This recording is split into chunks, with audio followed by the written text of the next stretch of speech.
Definitely. It's never pleasant going to the tournament and expecting to do good things and being one and done. I think we have a good chance to do that this year. We have a lot of depth in our lineup, our rotation, so we definitely have a chance to make a run at it this year. Is that something that guys who have been through it the last couple of years kind of wear? It's like we have something to prove? I don't think so. I don't think you can take past years and the current ones. It's a different team. It's a new year. You just got to start fresh, concentrate on the daily things, that sort of thing. What is so special about that tournament down there? I know the teams are all good, but the atmosphere down it's just something. You're absolutely right. It's completely different. It's just a different atmosphere. We were talking about this the other day, actually. There's just so much history there. The fact that this tournament's been played at Hoover for so many years, all the players that have walked through those gates and played there, it's something different. That quality of talent there, the support from all the fans in Hoover, it's awesome. Assuming you'll get the ball in game one, like how important is it to kind of set the tone for your guys as you try to make it? I don't think you can look at it any different than any other start. I mean, you just want to do the same thing as you always do. You want to go out and compete, set a tone on the mound for your offense, get some energy going with the guys. So I think it's just something you have to look at as an ordinary start. What's been the key for you this year? I mean, you've set the tone in all your ordinary starts this year compared to the games anyway. The tone has just been attacking with a good pace on the mound, controlling the zone, and making hitters uncomfortable. Kind of all the stuff that I would like to try to aim for. What I do is that's it, really. How tough does it get in the postseason for a pitcher when there's no easy outs for you guys? What was that? How tough does it get in the postseason when there's no easy out for you? Yeah, it's definitely a different energy that teams bring to the field now. These are the games that you look forward to at the start of the year. So hitters are going to be more focused, but the same thing on the mound. It's going to be fun for us. Our defense is going to be great behind us. So you just got to trust that your stuff's going to work and do well. Yeah, I mean we're just gonna go down there, keep our head on our shoulders, try to stay, level-headed, and enjoy the atmosphere, enjoy the competition we're gonna be facing, and just trying to do a little bit better than what we did the past 2 years. A different feeling maybe heading down this time as they just the prohibitive number one as opposed to the last couple of years where it's let's see what we can do. Yeah, I mean the ranking for us really doesn't matter. I just think that the spot of the double elimination is a good place to start in itself, and having that is just a good place to be. It's good to relax for a few days, watch some teams battle out, and then be ready for whoever wins that. Get ready for the opponent. How much has Mason been this year? Mason's been awesome. He's such a mature kid. He's so consistent, and he's just one of those guys who you always have that faith in to rely on to get a job done, regardless of who we're playing. It doesn't matter if it's Louisville or MTSU. He's going to be the same guy day in, day out, and that's the guy you want on the mound. How tough does it get for the hitters in the postseason when you're usually facing the best pitchers? You just stick to your same routines. And you don't let any other opponent or any other competitor get in the way of what you've been working for the whole year. So you just stay in your mindset, stay confident, and the rest really works itself out. You guys didn't want to talk about that regular season championship. Can you talk about it now and kind of look at the scope of things and how neat that is? Yeah, it's awesome. From where we were my freshman year and the seniors there, junior and sophomore year. It's just it's been such a building phase, and so cool to see and have that develop and become on top there for their last year. That's it's something really special, and definitely something we're going to look back on 10 years from now and say hey, we did that. Someone was telling me you were answering a survey and you guys haven't made a lot of memories down Yeah, in Hoover. yeah. Is that kind of motivating force this week to stay there a little bit longer? Absolutely. We lost that first game 2 years in a row, and I remember we came back on the bus and I told Drake, I'm like, hey, I never ever want that to happen ever again. And it feels good to finally work like that as a team to get to where we were, and to finally be in that double elimination game. Much success in the SEC tournament, as you like JJ said, it's almost been some unfinished business and getting up to that again. Does everyone kind of feel that way? Yeah, I think so. The past 2 years haven't gone quite as we wanted it to. It's kind of the way that it works with a single elimination in that first day. So we're definitely happy to be past that, but we're looking forward to taking it one game at a time. Is there a different feeling maybe going what you guys have been able to accomplish and what you're capable of? I think we're just going into it with a lot of confidence and just looking forward to playing hopefully our best baseball. Talk about JJ, who's named SEC Player of the Year. Yeah, we're all fired up for him. That's such a great honor for him, and I can't think of anybody that deserves it more. The guy works his butt off.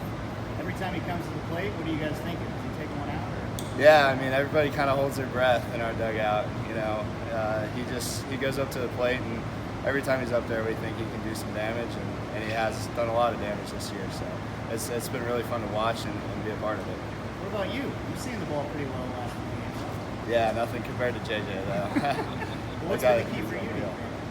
Just relaxing. I think that towards the end of the year, you get out of school and your mind can kind of switch towards baseball.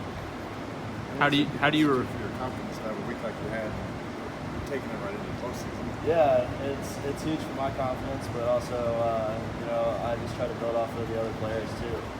JJ's obviously had a great year, and getting behind him and Austin, and then some of the other guys really stepping it up too. Tidy Ball had a great weekend as well. You mentioned the word relax. How do you relax this week in sort of high pressure environments? I think just taking it one game at a time. At the end of the day, we're still playing baseball, and just trying to have fun with it. How's tomorrow work? Like, you watch the game between Tennessee and Auburn?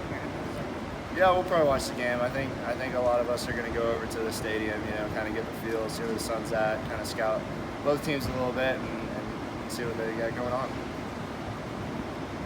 Next year, the second year in a row, being one and done out there, cultivate, like, we're not doing this again. Do you have to play that up at all, or are the guys pretty committed to that? No, I mean, because it's last year and year before, so it really doesn't hold any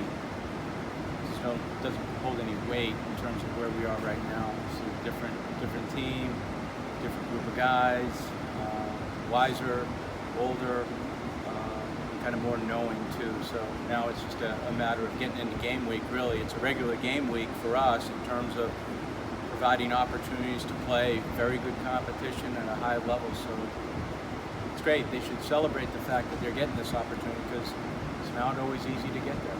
Do you get the sense that the guys are heading in with some confidence? I mean, being able to polish out the conference championship in the regular season is always a boost going into something like this. They're confident, but they're confident for the right reasons. I mean, it's not overplayed. They just are who they are.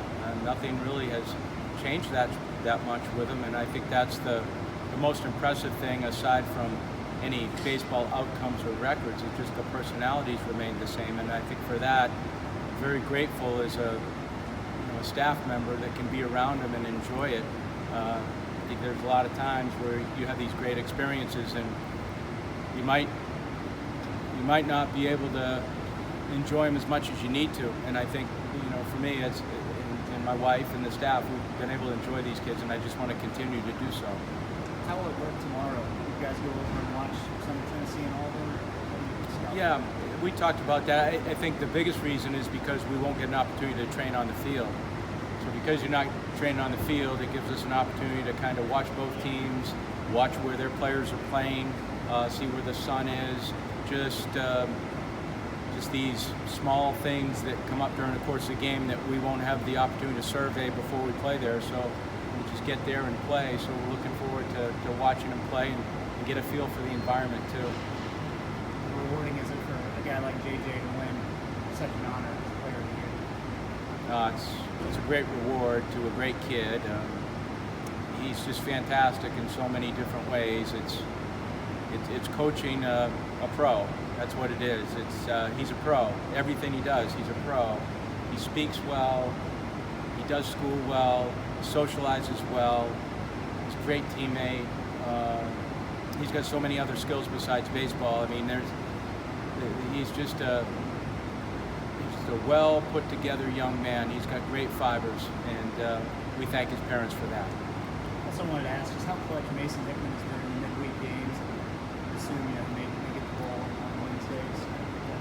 That position, Chris, it creates so much harmony for your team in terms of having the opportunity to win a game during the midweek and not use 5 or 6 guys. I know 5 or 6 guys would love to pitch, but we've been in that situation before where those games last 3.5 to 4 hours. And Mason Hickman has just been that fourth starter, or first starter, really, however you want to coin it.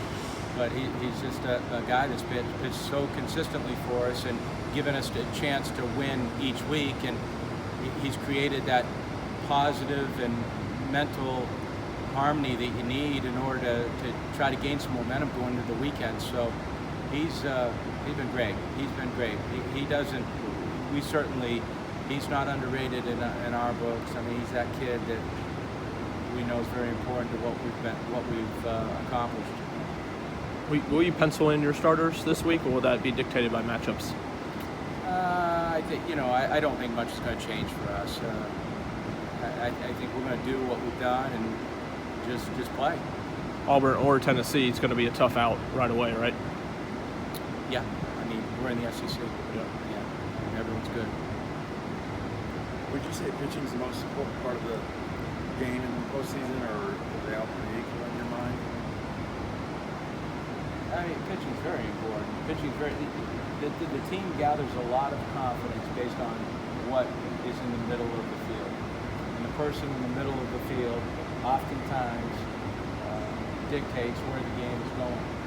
So, yeah, I mean, pitching is very important. You got to play defense. You got to play defense in this ballpark because it's the Grand Canyon. Fly balls don't leave that park. It's a lot like Merit Trade, really, in Omaha. So this is a great tournament in so many different ways because it really prepares the kids in so many different ways. So, yeah, pitching's important, but so is the defense, and we'd like to score a few points too. It's the difficulty in winning this tournament. I mean, I know it's been a long time since you guys have done it. It's been a long time since a lot of people have done it. I think it's your ability to mentally focus for what is happening. I would say, Chris, that it's just human nature to look beyond it because you know that most teams know that they're going to be playing beyond it.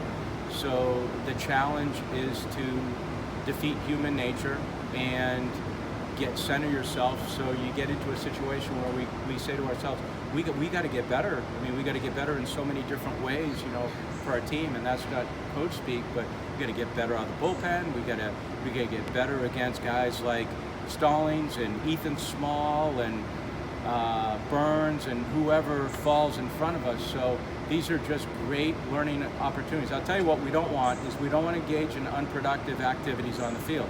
We want to get better. And if we don't get better, then we're not creating the situations that we need in order to go further at the end of the year.